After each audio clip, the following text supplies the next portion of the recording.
जय माता दी। मैं हूँ हेमा भारती और आप देख रहे हैं मेरा चैनल माँ हेमा चैनल।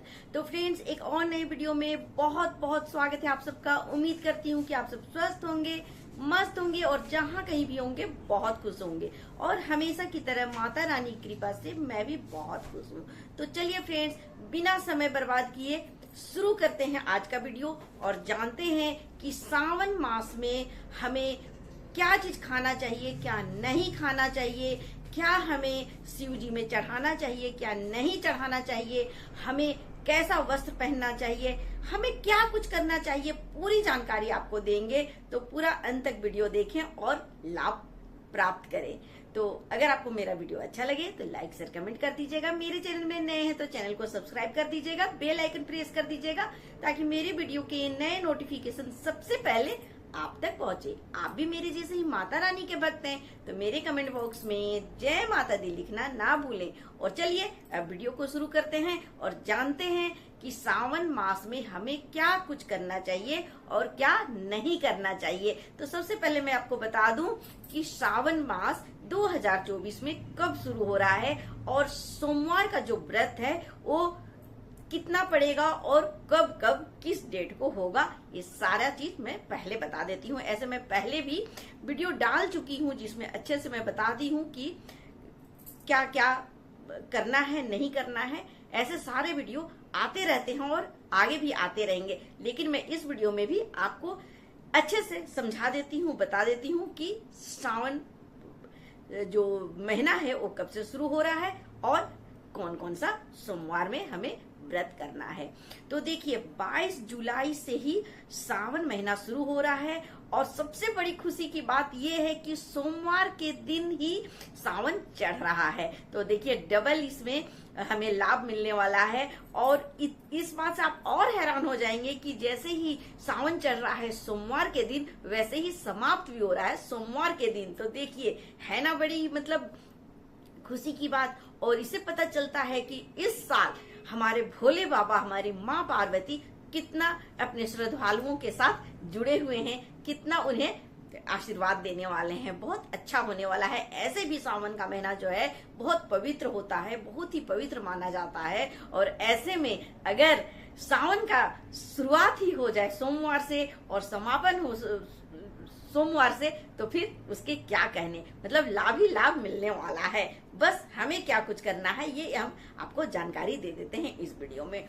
तो 22 जुलाई को शुरू होगा, दिन सोमवार है। उस दिन आप व्रत भी रखें और जो महीना शुरू हो रहा है सावन मास उसका भी आप खुशी मनाएं, उसका भी आप मतलब स्वागत करें। तो ये हो गया, आपको व्रत रखना है सोमवार 22 जुलाई को। दूसरा सोमवार जो है वो पड़ रहा है 29 जुलाई को। तो ये दूसरा है, इस दिन भी श्रद्धालु जो हैं व्रत कर सकते हैं। तीसरा सोमवार है वो है 5 अगस्त को और चौथा सोमवार है वो है 12 अगस्त। और सावन का समापन हो रहा है पूर्णिमा के साथ। सावन लास्ट हो जाएगा, उस दिन आप पूर्णिमा का भी व्रत कर सकते हैं और सोमवार का भी व्रत कर सकते हैं और साथ ही साथ रक्षाबंधन भी मना सकते हैं। तो वो है हमारा 19 अगस्त को पड़ रहा है। बहुत ही शुभ दिन है। तो उस दिन आप व्रत भी करें, पूर्णिमा का भी पूजा करें और साथ में भाई बहन मिल करके रक्षाबंधन का त्योहार बनाएं। तो ये हो गया। आपको सारा मैं लिस्ट दे रही हूँ कि किस तिथि को कौन सा सोमवार पड़ रहा है, उसका लिस्ट आपको मिल जाएगा। तो देख लीजिए और सब कुछ आप अच्छे से जानकारी लीजिए।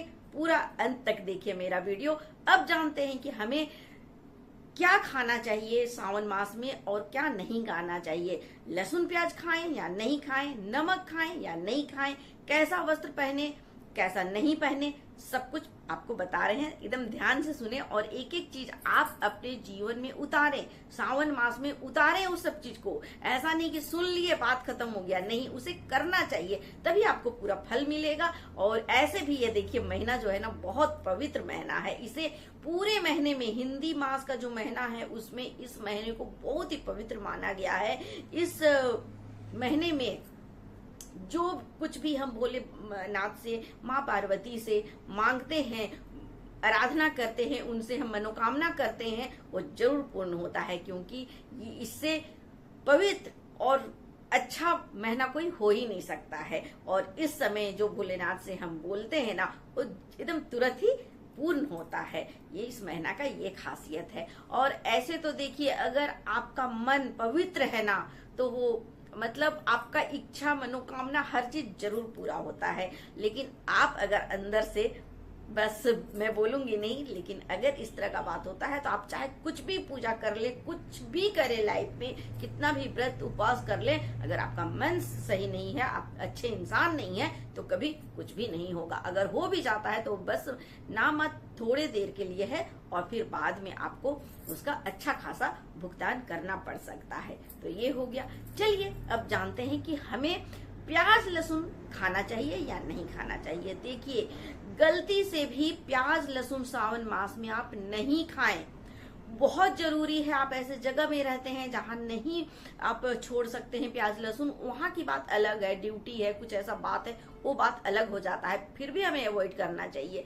लेकिन अगर ऐसा कोई बात नहीं है, ऐसा कोई परिस्थिति नहीं है, तो आपको किसी भी हाल में प्याज लहसुन नहीं खाना चाहिए। ऐसे मैं तो कहूंगी कि जीवन में कभी भी प्याज लहसुन नहीं ही खाना चाहिए। प्याज लहसुन सदा के लिए छोड़ दें। और इस सावन मास में आप जो छोड़ेंगे ना, अगर इसमें ही देखिए आप ऐसे सालों भर सोचेंगे कि हम प्याज लहसुन छोड़ दें, हम बुरे कर्म करना छोड़ दें, मतलब सात्विक हो जाए, अगर ऐसा ठानेंगे और महीने में आपसे नहीं होगा। लेकिन इस श्रावण मास में अगर आप ठानेंगे और आप संकल्प लेंगे ना, तो आप देखिए इस सावन मास में आप जो छोड़ेंगे ना, तो वो हमेशा के लिए छूट जाएगा। तो आप संकल्प ले एक कि आज से हम प्याज लहसुन नहीं खाएंगे, कोई भी ऐसा अपवित्र भोजन जो है उसे हम नहीं करेंगे। तो और सावन मास में आप शुरू कर दीजिए, और देखिए हमेशा के लिए आपको छूट जाएगा। या किसी तरह का कोई आपका गलत लत है, कुछ भी ऐसा चीज है, नशा वशा करते हैं, ये सारा चीज आप छोड़ दीजिए सावन मास में,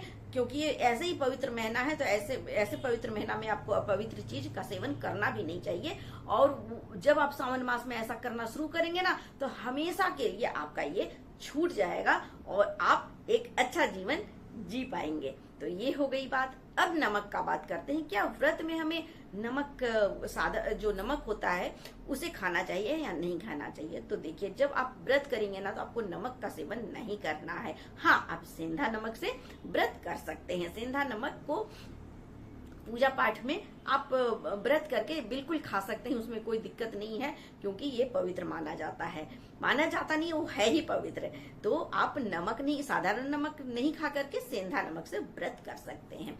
ऐसे कोशिश करें कि नमक ना ही खाएं, उसे अवॉइड करें। लेकिन आपको अगर खाने की इच्छा है, आपको नहीं रह पा रहे हैं, किसी तरह का कोई प्रॉब्लम है, तो सेंधा नमक से आप व्रत कर सकते हैं। ये हो गई बात।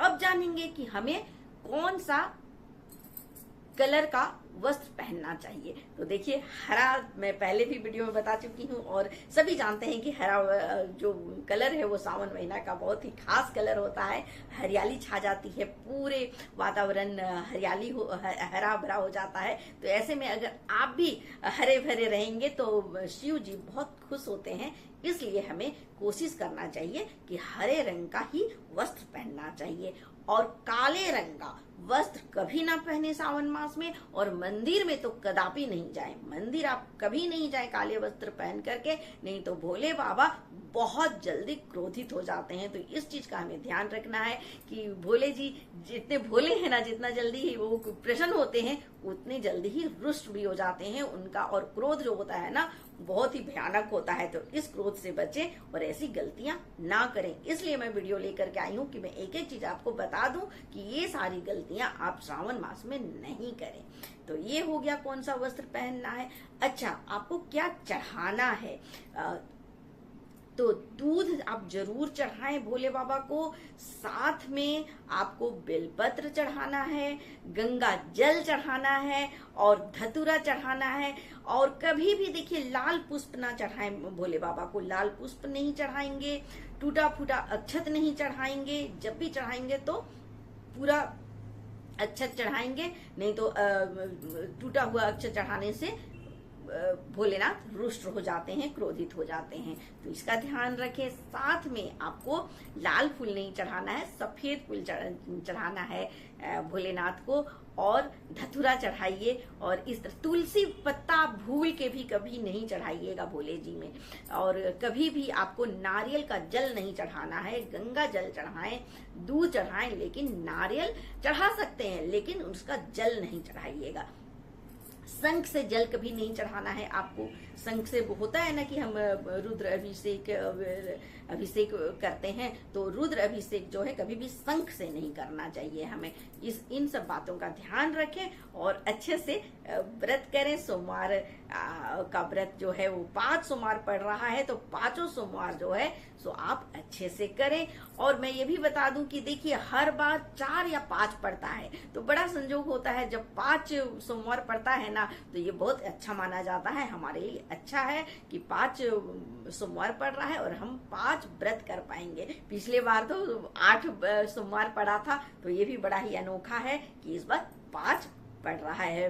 तो और सबसे अच्छी बात है कि पूर्णिमा और जो सोमवार का व्रत पड़ रहा है ना, ये बड़ा ही अच्छा है। तो इस दिन आप जरूर व्रत रखें और भाई बहन जो है अच्छे से व्रत को करते हुए रक्षाबंधन का त्योहार भी मनाएं। तो उम्मीद करती हूँ फ्रेंड्स कि आपको सब कुछ अच्छे से समझ में आ गया होगा कि हमें क्या चीज खाना चाहिए, क्या चीज पहनना चाहिए, कैसे हमें पूजा अर्चना करना चाहिए। अच्छा, एक बात मैं भूल गई हूँ जो मैं बहुत जरूरी भी समझती हूँ और अपने वीडियो के अंत में आपको ये बता देती हूँ कि हमें सावन मास में और क्या एक ऐसा चीज कभी नहीं करना चाहिए जिससे आपका जीवन जो है बहुत ही अच्छा बन सकता है। तो कौन सा कार्य है? देखिए, यही श्रावण मास में आपको अपनी बुरी आदतों को छोड़ना है। अगर आप इस महीने छोड़ देंगे ना, तो जीवन भर आप वो आदत आपका छूट जाएगा, कभी नहीं करेंगे। जैसे कि किसी का निंदा करना, बुराइयां करना, बहुत सारे चीज हमारे अंदर देखिए बुराइयां होती हैं। हम चाहते ना चाहते जैसे भी बुरे कर्म हो ही जाते हैं। तो आपको ये संकल्प लेना है कि हमें सावन मास में कोई भी ऐसा कार्य नहीं करना है जिससे किसी भी प्राणी को, किसी भी दूसरे को तकलीफ हो, किसी का हमें ना नुकसान करना है, ना किसी को हमें परेशान करना है, ना हमें किसी को कष्ट देना है। इन सब बातों का ध्यान रखें सावन मास में और बहुत ही अच्छे से उल्लास के साथ, बहुत खुश से, अपने भी खुश रहें, दूसरों को भी खुशियां दें और इस तरह से श्रावण मास में खुशियां बांटें और खुश रहें। और इसी के साथ मैं अपना वीडियो अंत करती हूँ। अगले वीडियो में नए विषय के साथ फिर मिलती हूँ। तब तक के लिए मुझे आज्ञा दें। जय माता दी।